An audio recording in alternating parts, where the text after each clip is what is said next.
আমার আল্লাহ তাআলাকে বলে, আল্লাহ আপনার অমুক বান্দা অমুক জায়গার মধ্যে নীরবে বসে বসে চোখের পানি ফেলিতেছে। আমার আল্লাহ তাআলা বলেন, ও আমার ফেরেশতারা, তোমরা সাক্ষী থাকো, আমার বান্দা যদিও নাফরমানি কাজের মধ্যে লিপ্ত ছিল, খারাপ কাজ করেছে, ভালো একটা তিনি আলোচনার মাহফিলের মধ্যে বসার কারণে তার তওবা আমি কবুল করে দিয়েছি, আর আমি আমার বান্দাকে আমি মাফ করে দিয়েছি। বলেন সুবহানাল্লাহ। এইরকম একটা মুবারক মাহফিলের মধ্যে আমরা বসেছি, এই জন্য আমাদের কপালটা কি ভালো, কপালটা কি ভালো। আমি যে বিষয় আলোচনা করব, এই বিষয় হচ্ছে নামাজের গুরুত্ব ও ফজিলত। নামাজের গুরুত্ব এবং ফজিলত অনেকজনে অনেক আলোচনা করেছেন, অনেক উলামায়ে কেরামরা বলেছেন। আল্লাহ রাব্বুল আলামিন বলেন পবিত্র কালামুল্লাহ শরীফের মধ্যে সাত করে, সালামুন আলাইকুম তিবতুম ফাদখুলুহা খালিদুন। বলেন সুবহানাল্লাহ। আল্লাহ রাব্বুল আলামিন বলেন, ও দুনিয়ার মানুষ, ও জগতের মানুষ, তোমরা কি কোরআন শরীফ পড়ো না? তোমরা কি নবীকে মানো না? তোমরা কি নামাজ চেনো না? তোমরা কি নবীর দ্বীন কায়েম করো না? তাহলে তোমরা যদি নামাজ এবং নবীর দ্বীনের প্রতি তোমরা চলো, তাহলে আমার নবীজি শিক্ষা দিয়েছেন, আমার নবীজি কোরআন শরীফের মধ্যে আল্লাহ রাব্বুল আলামিন বলেছেন, সালাম ওই সমস্ত ব্যক্তিদের উপরে আমার শান্তি এবং রহমত। আমার আল্লাহ রাব্বুল আলামিন বলেন, যারা নামাজি ব্যক্তি হবে তাদেরকে আমার আল্লাহ রাব্বুল আলামিনের পক্ষ থেকে তাদেরকে সালাম বিনিময় করা। বলেন সুবহানাল্লাহ। ভাই আমার বন্ধুরা আমার, কিভাবে সালাম দেওয়া হলো? একজন মসজিদের ইমাম সাহেব যদি রাস্তা থেকে হাঁটিয়ে যায়, পরনের মধ্যে যদি পাঞ্জাবি থাকে, টুপি থাকে, এই পাঞ্জাবি টুপি কার কাছ থেকে এসেছে? এটা আমার রাসূল পাক সাল্লাল্লাহু আলাইহি ওয়াসাল্লামের কাছ থেকে এটা আমরা পেয়েছি, ঠিক কি না বলেন? ইমাম সাহেব মুসল্লিনে কেরাম যদি নামাজ পড়ার জন্য আসেন, সর্বপ্রথমে তার যে বিষয়টা তার প্রতি খেয়াল রাখতে হবে সেটা হলো আত-তুহুরু শাতরুল ঈমান। পবিত্রতা ঈমানের একটা অংশ, টুকরা। একজন মুসল্লি নামাজ পড়ার জন্য যখন ঘর থেকে বাইর হয়ে যায়, আল্লাহ রাব্বুল আলামিন বলেন, আমার বান্দা যখন তার ডান হাতটা দেওয়ার পরে বাম হাতটা যখন দৌড়লো, বাম হাত দেওয়ার পরে আমার বান্দা যখন তার কুলে করলো, এরপরে যখন নাকের মধ্যে পানি দিল, এর পরে যখন তার উজুহুন, তার চেহারার মধ্যে, সীমাহুম ফি উজুহিহিম, তার চেহারার মধ্যে যখন পানিটা ঢেলে দিল, আমি তারপরে যখন তার হাতের মধ্যে পানিটা ঢেলে দিল, ও আমার রহমতের ফেরেশতারা, আমার বান্দার এই পানিটুকু যতক্ষণ পর্যন্ত তার শরীরের মধ্যে থাকবে, ততক্ষণ পর্যন্ত তার সগীরা গুনাহ আল্লাহ রাব্বুল আলামিন মাফ করে দিবেন। বলেন সুবহানাল্লাহ। সুবহানাল্লাহ ওয়ালহামদুলিল্লাহ লা ইলাহা ইল্লাল্লাহ। সুবহানাল্লাহ ওয়ালহামদুলিল্লাহ লা ইলাহা ইল্লাল্লাহ। লা ইলাহা ইল্লাল্লাহ লা ইলাহা ইল্লাল্লাহ। তুমি বাঁচাও, তুমি মারো, অবিরত ক্ষমা করো। তুমি বাঁচাও, তুমি মারো, অবিরত ক্ষমা করো। দরার যেজন তাকে দর, দরার যেজন তাকে দর, তোমার মুঠোয় সবই আল্লাহ। সুবহানাল্লাহ ওয়ালহামদুলিল্লাহ লা ইলাহা ইল্লাল্লাহ। লা ইলাহা ইল্লাল্লাহ। লা ইলাহা ইল্লাল্লাহ। লা ইলাহা ইল্লাল্লাহ। রাসূলুল্লাহ সাল্লাল্লাহু আলাইহি ওয়াসাল্লাম। সম্মানিত হাজিরিন, এই যে বিষয় বান্দা যখন এরপরে যখন বান্দা নামাজ পড়ার জন্য মসজিদের মধ্যে প্রবেশ করে, তাহলে মসজিদের মধ্যে যখন বান্দা প্রবেশ করে, মসজিদের মধ্যে ঢোকার সময় ডান পাও না বাম পাও ঢুকাইতে হয়? ডান পাও। কারণ মুফাসসিরিনে কিরাম বলেছেন প্রত্যেকটা জিনিসের মধ্যে একটা আদব আছে। কি আছে? আদব আছে। কিন্তু আল্লাহ রাসূল পাক সাল্লাল্লাহু আলাইহি ওয়াসাল্লামে ফরমান, আল্লাহ নবীজি বলেন, কোন বান্দা যখন মসজিদের মধ্যে ডান পা ঢুকাল, আল্লাহুম্মা আফতাহলি আবওয়াবা রাহমাতিক বলল, আমার রহমতের ফেরেশতারা সঙ্গে সঙ্গে তার যে পাপগুলো ছিল, ভালো আমল ছিল, খারাপ আমল ছিল, সমস্ত কিছু তাদের হাতের মধ্যে রেখে দেয়। পরবর্তী যখন বান্দা নামাজ শেষ করার পরে যখন বাইরে হয়ে চলে আসে, তারপরে বলে, আল্লাহুম্মা ইন্নী আসআলুকা মিন ফাদলিক। আমার আল্লাহ রাব্বুল আলামিন বলেন, ও আমার বান্দা, আমি জানি রে তুমি নীরবে নীরলে বসে বসে কি যেন পড়তেছো। আমার আল্লাহ রাব্বুল আলামিনের রহমতের ফেরেশতারা তোমার জন্য রেডি করা আছে। যে রকম ভাবে ক্যামেরা দ্বারা ফটো তুললে মানুষের ছবি দেখা যায়, ঠিক কিনা বলেন? ক্যামেরা দিয়ে ছবি তোলা হয় মানুষকে সাক্ষী রাখার জন্য, প্রমাণ ডকুমেন্ট রাখার জন্য। আল্লাহ রাব্বুল আলামিন বলেন, আমার রহমতের ফেরেশতারা শুনো, আমার বান্দা যখন মসজিদের মধ্যে ঢুকলো, ওযু করলো, ভালো করে পবিত্রতা অর্জন করে মসজিদের মধ্যে ঢুকলো, আমার রহমতের ফেরেশতারা তাদের জন্য ক্যামেরা করে রেখেছে, যাতে এই বান্দা যখন বাইর হবে আবার তার জন্য ক্যামেরা করে রেখেছে, যাতে করে আমার এই বান্দা যে সময়টুকু মসজিদের মধ্যে বসে বসে জিকির আজকারের মধ্যে সময়টা কাটাইছে, ওই বান্দা যদি মসজিদ থেকে বাহির হওয়ার পরে যদি তার আজরাইল মালাকুল মউত তার নিকটের মধ্যে চলে আসে, ইজা জা আজালুহুম লা ইস্তাখিরুনা সাআতান ওয়া লা ইস্তাকদিমুন। ও আমার বান্দা, তার আজল যখন নিকটে চলে আসে রে, মানুষ যখন তাকে সাক্ষী দিবে, ও আমার ফেরেশতারা শোনো, আমার বান্দা যদি এই সময়টা ইচ্ছা করত নাফরমানি করতে পারত, আমার বান্দা যদি ইচ্ছা করত এই সময়টা এই ঠান্ডার মধ্যে না বসে গানের আড্ডার মধ্যে সময়টা পাস করতে পারত, ও আমার বান্দারে, আমার বান্দার জন্য আমি পরওয়ারদিগার আলম মালিক ইয়াউমিদ্দিন, প্রতিপদ দিবসের মালিক আমি আল্লাহ দয়ালু হয়ে গেছি। ও আমার রহমতের ফেরেশতারা, আমার বান্দা যে ইন্তেকাল করেছে, যার কারণে আল্লাহ রহমতের ফেরেশতারা ওই বান্দার রূহ নিয়ে আমার জান্নাতের মধ্যে তারা দৌড়াদৌড়ি শুরু করে দিয়েছে। বলেন সুবহানাল্লাহ। কিসের জন্য? কোরআন শরীফের মধ্যে এসেছে, মানুষ যখন নামাজ পড়ে তার চেহারাটা উজ্জ্বল হয়ে যায়।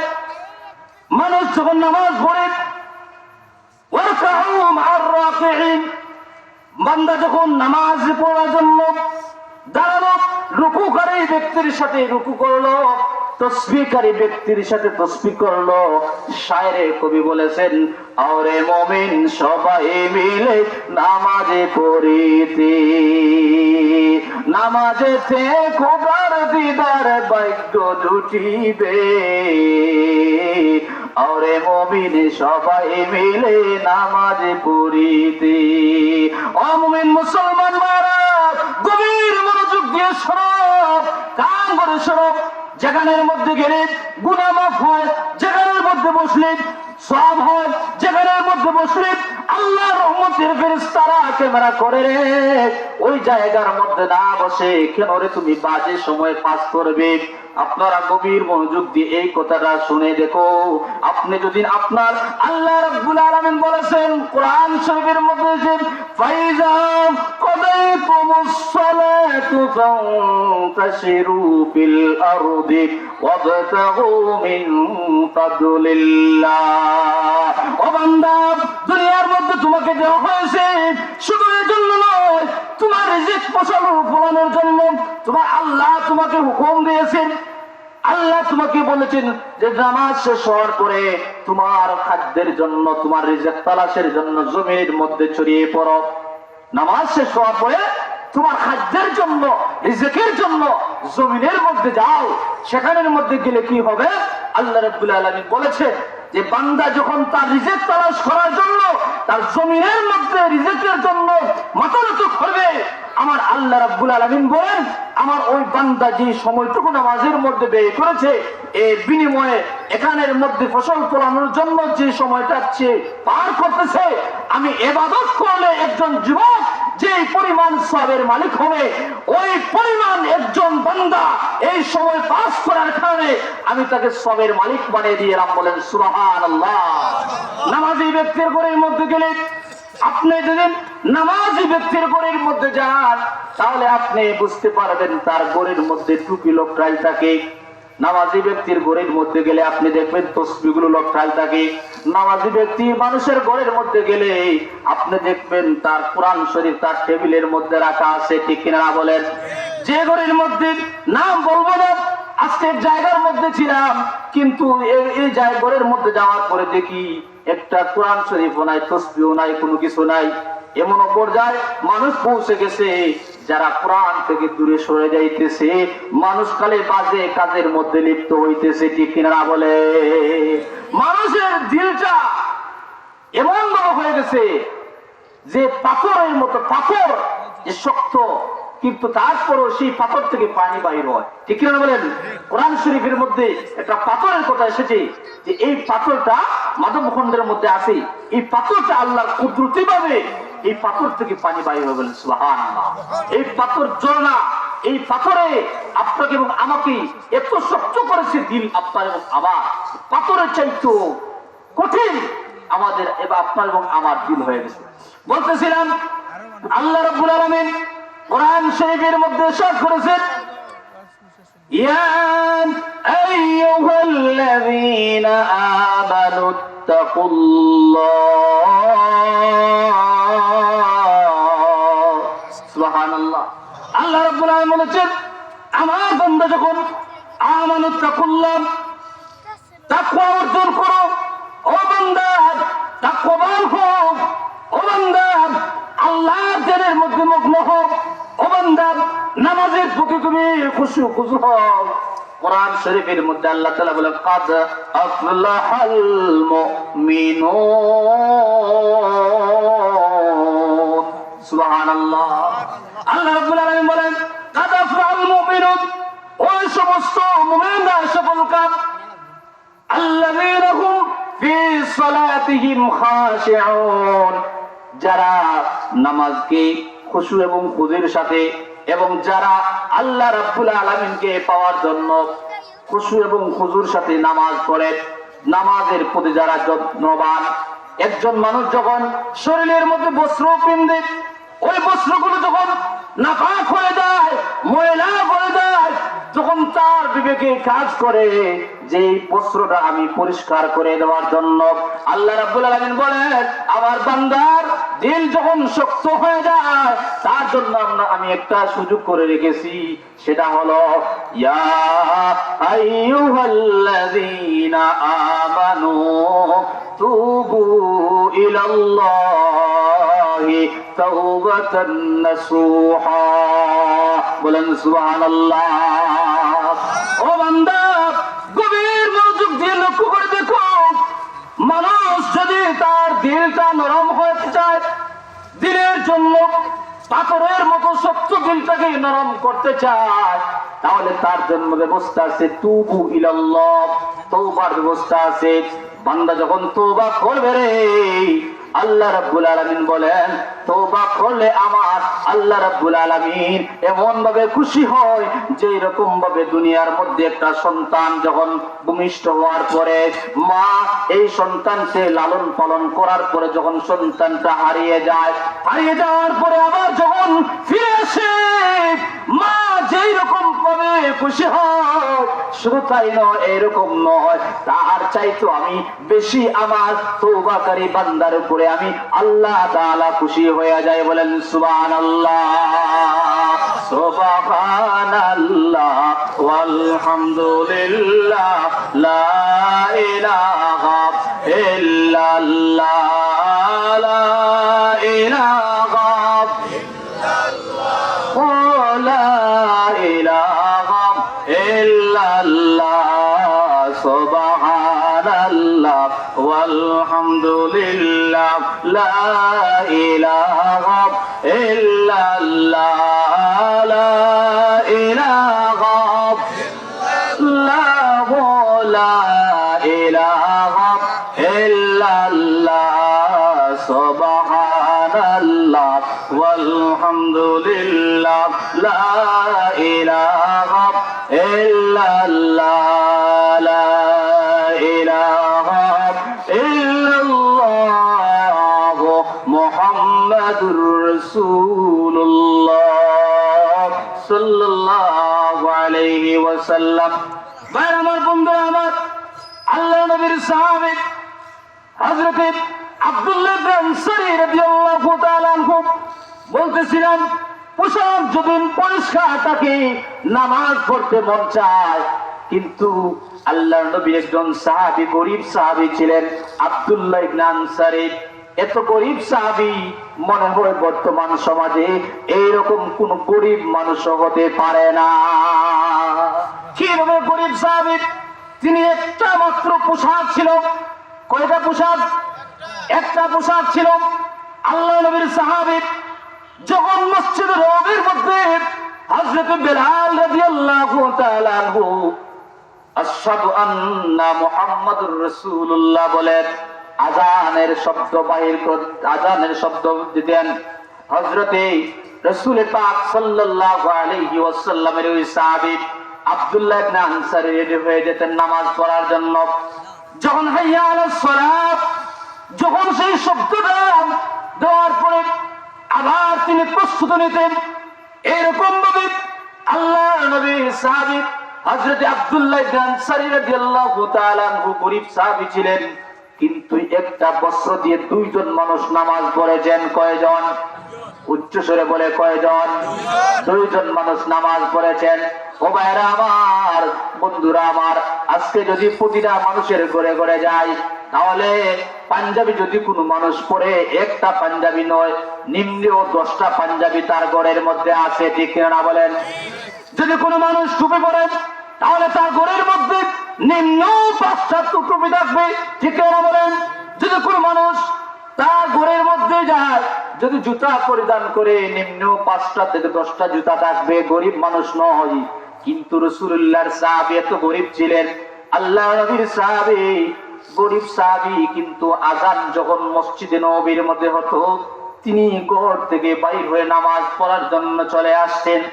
আবার যখন নামাজ শেষ হয়ে যায়, আল্লাহ রাসূলের সাহাবী হযরত আব্দুল্লাহ ইবনে আনসারী রাদিয়াল্লাহু তাআলা আনহু সকল সাহাবীর পূর্বে তিনি আগে মসজিদ থেকে ঘরের মধ্যে, বাড়ির মধ্যে চলে যেতেন। আল্লাহ নবী, কামলিওয়ালা নবী, সরদারে দু আলম নবী, রহমাতুল লিল আলামিন নবীজি একদিন আব্দুল্লাহ ইবনে আনসারীর দিকে খুব বেশি নজর দিলেন। খুব বেশি নজর দিয়ে হযরত আব্দুল্লাহ ইবনে আনসারী রাদিয়াল্লাহু তাআলা আনহু নামাজ যখন শুরু হয়, নামাজ পড়ার জন্য আবার আসে। নামাজ শেষ হওয়ার পরে বাড়ির মধ্যে তাড়াতাড়ি এবং চলে যায়। আল্লাহ নবী হযরতে সাহাবায়ে কেরামদেরকে বলতেছেন, ওরে সাহাবায়ে কেরামরা, আমার আব্দুল্লাহ ইবনে আনসারী নামাজ যখন শুরু হয়, নামাজ শেষ করার পরে দ্রুত গতিতে বাড়ির মধ্যে চলে যায়। মনে হয় তার মধ্যে কোনো ব্যস্ততা আছে, কিন্তু সাহাবায়ে কেরামরা আল্লাহর নবীর পারমিশন লইয়া আল্লাহ নবী বললেন, ওরে সাহাবায়ে কেরামরা, আমার সাহাবীকে তোমরা এমন ভাবে আমার নিকটের মধ্যে নিয়ে আসবে, তাকে একটা ডেট সিলেক্ট করবে, যাতে অমুক দিন ওইটার সময় আমার কাছের মধ্যে বসা যায়। ডেট ফিক্সড করা হলো।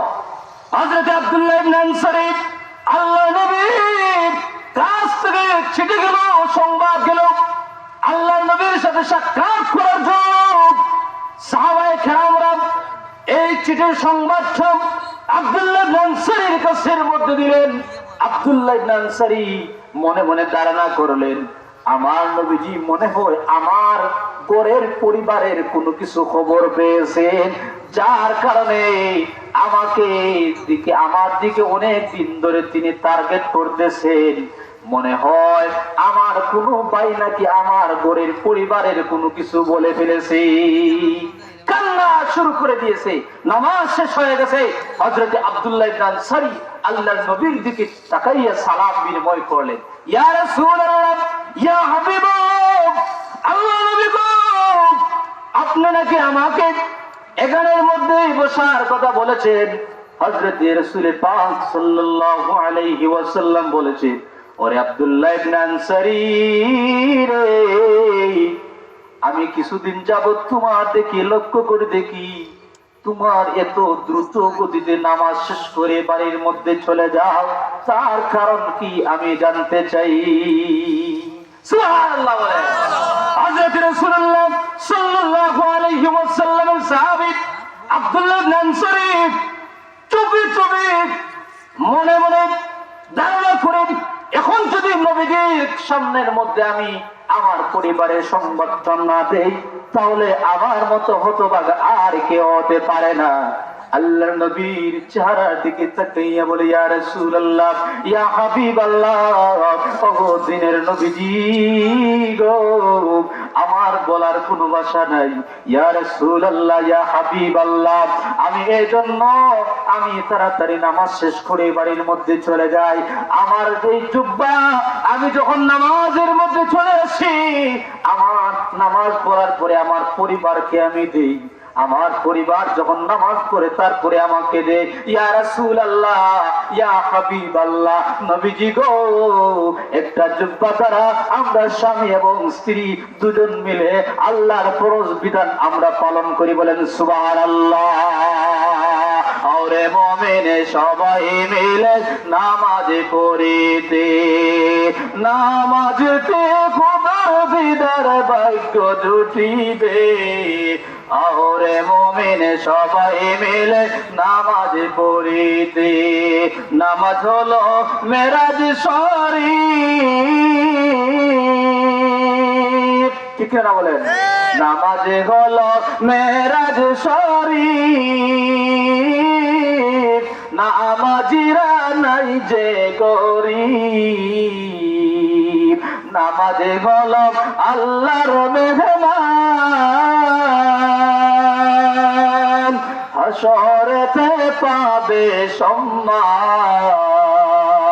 পুলসিরাতে পার হবে তারা বিজলির আকারে, পুলসিরাত পার হবে তারা বিজলির আকারে। ওরে মুমিন সবাই মিলে নামাজ পড়িতে, নামাজেতে খোদার দিদার ভাগ্য জুটিবে। বলেন সুবহানাল্লাহ। আমার বন্ধুরা, আমার গভীর মনোযোগ দিয়ে লক্ষ্য করুন, আল্লাহ নবীর সাহাবী এই যে আব্দুল্লাহ ইবনে আনসারী রাদিয়াল্লাহু তাআলা আনহুর জন্য আল্লাহর নবী দোয়া করে, আল্লাহুম্মা গফিরলা, আয় আল্লাহ তাআলা আমার আব্দুল্লাহ ইবনে আনসারীকে এবং তার সহধর্মীকে আপনি maaf করে দাও। বলেন সুবহানাল্লাহ। রাসূলের আঙ্গুলের ইশারায় চাঁদ দুখণ্ডিত হয়ে গেছে। আল্লাহর নবীর ইশারায়, আঙ্গুলের ইশারায় চাঁদ যদি দুই খণ্ডিত হয়ে যায়, তাহলে ইমানদার ব্যক্তি ইমানের পাওয়ারে আমরা যে এখান থেকে যে সুবহানাল্লাহ আলহামদুলিল্লাহ পড়তেছি, আমাদের বিশ্বাস আল্লাহর নবীজির উম্মত হিসাবে আল্লাহ তাআলা আমাদের জন্য এই মাহফিলটাকে আজকে নাজাতের জরিয়া বানিয়ে দিতে পারেন। বলেন সুবহানাল্লাহ। একটা হাদিসের কথা বলি, রাসূলুল্লাহ সাল্লাল্লাহু আলাইহি ওয়াসাল্লাম ফজরের নামাজ পড়ার পরে, ফজরের ফরজ নামাজ পড়ার পরে ইমাম সাহেব মুসল্লিদের কেরামদের দিকে লক্ষ্য করে তাকায়। ঠিক কিনা না বলেন? এটা কিসের জন্য তাকায়? দুইটা কারণ আছে। এক নম্বর কারণ হলো এটা আমার নবীজি সাহাবায়ে কেরামদের দিকে তাকানোর কারণে। আল্লাহর রাসূল সাল্লাল্লাহু আলাইহি ওয়াসাল্লাম যদি কোন সাহাবীর মনটা খারাপ দেখতেন, তাহলে সাহাবীকে হাত দ্বারা ইশারা করে বলতেন, ওরে সাহাবী, কিসের জন্য আজকে তোমার মনটা খারাপ হয়ে গেছে? আরেকটা কারণ হলো এক ব্যক্তির সাথে আরেক ব্যক্তির মহব্বতে নজরে তাকাইলে আল্লাহর নবীর চেহারার দিকে কোন ব্যক্তি যদি মহব্বতের নজরে তাকায়, কোন সাহাবী তাকায়, ইমানদার ব্যক্তি মরার আগে কোনদিন সে বেঈমান হয়ে মারা যাবে না, কিন্তু মরণের সময় তার জবানের মধ্যে কলিমা নসিব হয়ে যাবে। বলেন সুবহানাল্লাহ। ভাই আমার, বন্ধুরা আমার, এই জন্য ইমাম সাহেব যদি মসজিদের মধ্যে, এই যে রাসূলুল্লাহ সাল্লাল্লাহু আলাইহি ওয়াসাল্লাম যেভাবে মসজিদে নববীর মধ্যে থেকে খুতবা দিতেন, এইভাবে আমাদের মসজিদে ইমাম সাহেবগণ খুতবা দিতে এসেছেন। কিন্তু খুতবা যখন দেয়, আল্লাহর নবী সাল্লাল্লাহু আলাইহি ওয়াসাল্লাম বলেন, ফজরের নামাজ পড়ার পরে যখন ইমাম সাহেব বলেন হাসরের 3টা আয়াত, আল্লাহুল্লাযী লা ইলাহা ইল্লা হু আলিমুল গায়বি ওয়াশ শাহাদাতি হুয়ার রহমানুর রহিম, আল্লাহুল্লাযী লা ইলাহা ইল্লা হু الملك القدوس السلام المؤمن المهيمن العزيز الجبار المتكبر سبحان الله عما يشركون والله الخالق البارئ المصور له الأسماء الحسنى يسبح له ما في السماوات والأرض وهو العزيز الحكيم। বলেন সুবহানাল্লাহ। ভাই আমার, বন্ধু আমার, আল্লাহর নবী হাদিস শরীফের মধ্যে সাত করেছেন, যে ব্যক্তি ফজরের নামাজ পড়ার পূর্বে এই সূরা হাসরের 3টা আয়াত তিলাওয়াত করবে, আল্লাহর যে বান্দা সকাল বেলায় এটা তিলাওয়াত করবে, তার জন্য সারা দিন সকালে তিলাওয়াত করলে সন্ধ্যার আগ পর্যন্ত সারা দিন তার জন্য রহমতের 70,000 ফেরেশতারা তার মাগফিরাতের জন্য দোয়া করবেন। বলেন সুবহানাল্লাহ। আর কি বলেন সুবহানাল্লাহ।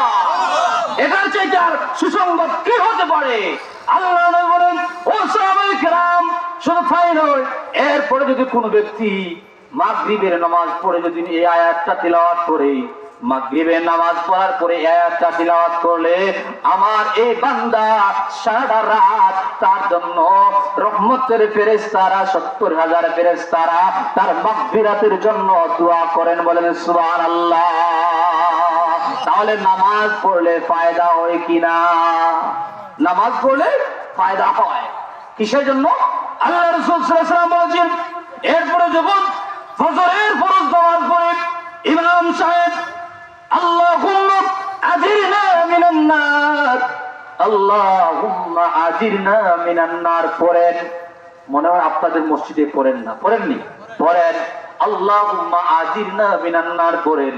হাদিস শরীফের মধ্যে এসেছে আল্লাহর রাসূল সাল্লাল্লাহু আলাইহি ওয়াসাল্লাম বলেন, আমার কোন উম্মত যদি এই আয়াতটা পড়ে 7 বার তিলাওয়াত করে, তাহলে ওই ব্যক্তির জন্য আল্লাহ রাব্বুল আলামিন জাহান্নাম তার জন্য হারাম করে দিয়েছে।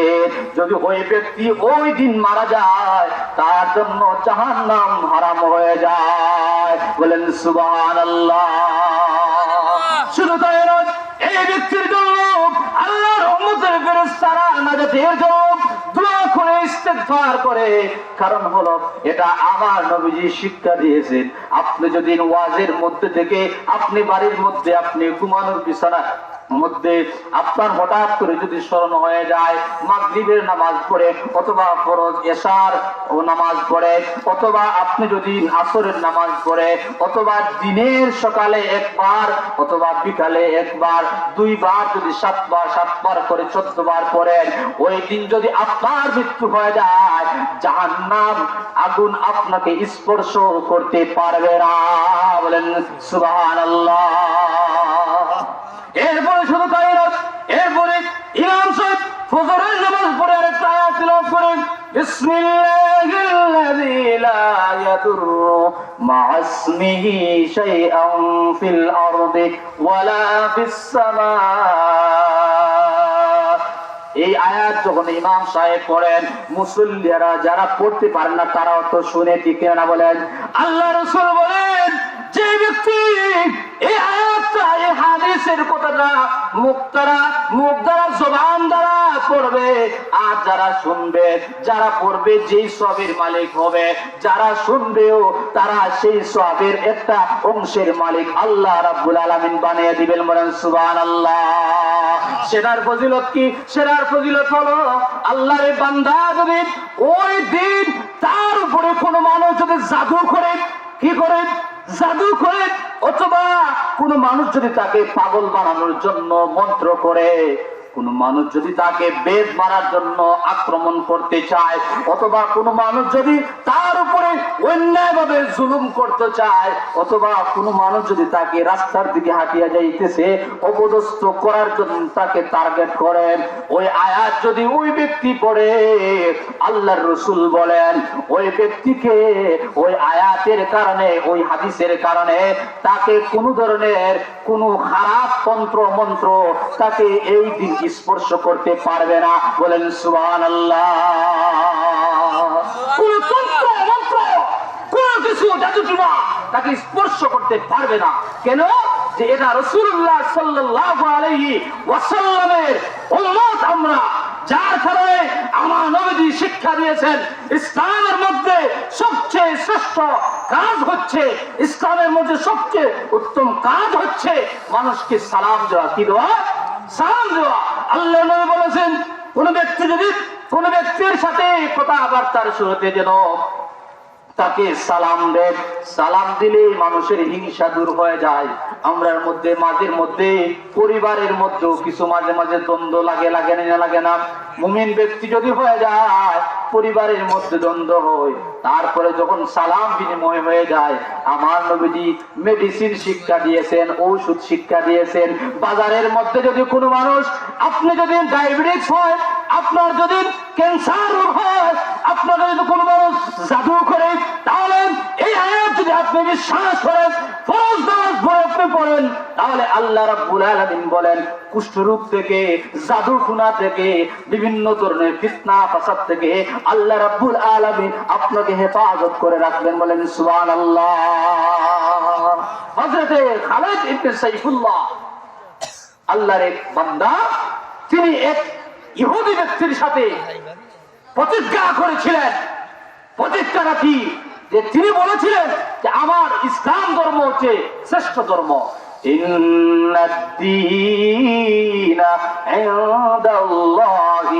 ইসলাম, আল্লাহ রাব্বুল আলামিনের কাছের মধ্যে মনোনীত ধর্ম হচ্ছে ইসলাম ধর্ম। যে ইসলাম ধর্ম মানুষকে শান্তি পয়দা করে, যে ইসলামে মানুষকে শান্তিতে ঘরের মধ্যে বসবাস করতে দেয়, যে ইসলামের মধ্যে নামাজ আছে, যে ইসলামের মধ্যে কোরআন আছে, যে ইসলামের মধ্যে আল্লাহর নবীর আদর্শ আছে, যে ইসলামের মধ্যে আমরা যাকাত দেই, যে ইসলাম মানুষকে সৎ পথে আহ্বান করে, যে ইসলামের মধ্যে মানুষকে খারাপ কাজ থেকে বিরত রাখে, এই যে মুবারক মাহফিলের মধ্যে এসেছেন, এটা যদি আপনি যদি ইসলাম ধর্ম গ্রহণ না করতেন তাহলে এখানের মধ্যে ওয়াজের মধ্যে আপনার আসার সম্ভব হইতো না। ঠিক আছে? ইসলামের মধ্যে আসার কারণে শাহজালাল মুজাররদি ইয়ামানি রাহমাতুল্লাহ আলাইহি আসার কারণে এই বাংলাদেশের মধ্যে আমরা ইসলামের আমরা পতাকা পেয়েছি। ঠিক আছে বলেন? শাহফরান রাহমাতুল্লাহ আলাইহি আসার কারণে আমরা এই বাংলাদেশের মধ্যে ইসলামের মধ্যে আমরা ইসলামের পতাকা আমরা পেয়েছি। ঠিক না বলেন? এই শাহজালালের আমরা পুণ্যভূমির বাংলাদেশের মধ্যে নাস্তিক মুরতাদ এই সমস্ত মানুষদের অপপ্রচার খারাপ পন্থা আমরা তাদেরকে করতে দেব না। কিসের জন্য দেব না? যে ইসলাম হচ্ছে আল্লাহর কাছের মধ্যে মনোনীত ধর্ম। সেই মনোনীত ধর্মে যদি কোনো ব্যক্তি আমাদের ধর্মের উপর আঘাত করে, কোরআনের উপর আঘাত করে, ইসলামের উপর আঘাত করে, নবীজি সাল্লাল্লাহু আলাইহি ওয়াসাল্লামের এই কোরআনকে নিয়ে অথবা নবীজির চরিত্রকে নিয়ে কোন ধরনের বানোয়াট কোনো কিছু করে, তাহলে মুসলমানের সন্তান কখনো ঘরের মধ্যে বসে থাকবে না। ঠিক কিনা বলেন? নারে তাকবীর, নারে রিসালাত, শাহজালালের বাংলাদেশ জিন্দাবাদ, জিন্দাবাদ। ভাই আমার, বন্ধুরা আমার, এজন্য বললাম নামাজ হচ্ছে একটা গুরুত্বপূর্ণ ইবাদত। আল্লাহ নবী সাল্লাল্লাহু আলাইহি ওয়াসাল্লামের সাহাবী হযরতে আলী রাদিয়াল্লাহু তাআলা আনহু কিতাবের মধ্যে এসেছে, হযরতে আলী রাদিয়াল্লাহু তাআলা আনহুকে জিজ্ঞেস করা হলো, আলী রে, তুমি যখন নামাজের মধ্যে দাঁড়াও এত গভীর মনোযোগ দিয়ে তুমি নামাজ পড়ো, তাহলে মনে হয় তোমার নামাজ তোমার জীবনের মতো শেষ নামাজ মনে হয়। হযরতে আলী রাদিয়াল্লাহু তাআলা আনহু বলেন, ইয়া রাসূলুল্লাহ, ইয়া হাবিবাল্লাহ, আল্লাহর নবী গো, কোন মানুষ তো জানে না আজকে ফজরের নামাজ পড়ার পরে জোহরের নামাজ পড়তে পারবে কিনা। কোন মানুষ তো জানে না আজকে জোহরের নামাজ পড়ার পরে আসরের নামাজ পড়তে পারবে কিনা। কিন্তু ইয়া রাসূলুল্লাহ, ইয়া হাবিবাল্লাহ, আমি যখন নামাজের মধ্যে দাঁড়াই গো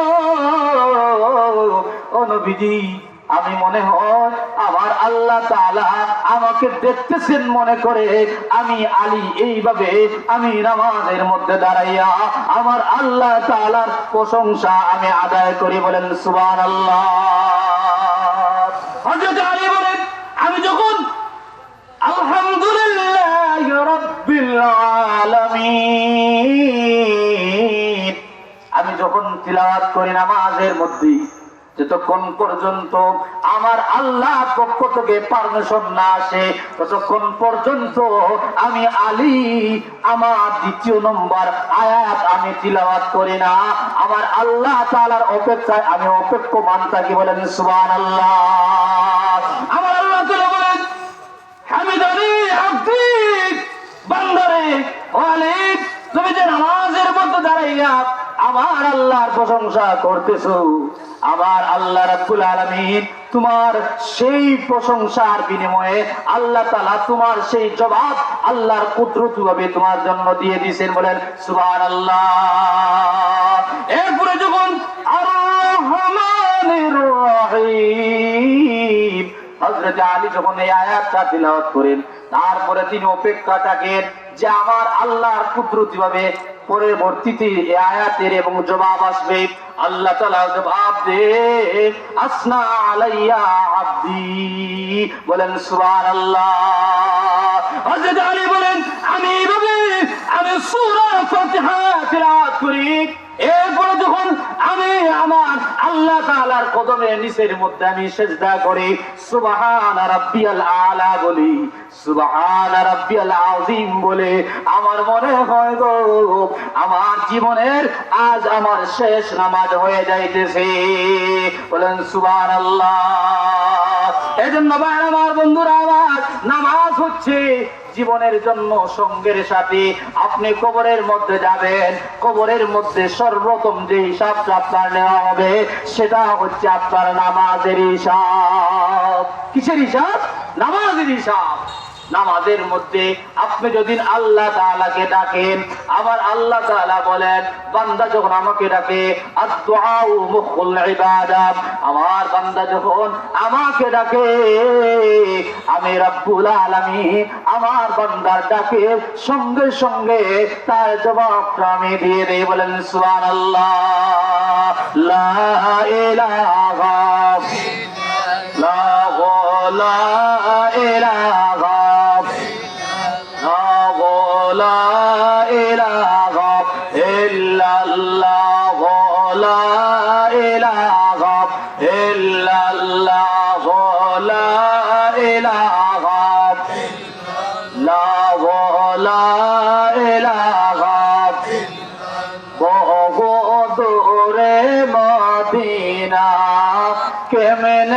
যাব জানি না, বহু দূরে মদিনা কেমনে যাব জানি না। দয়াল দয়া কর, দয়াল কর, নসিব কর মদিনা।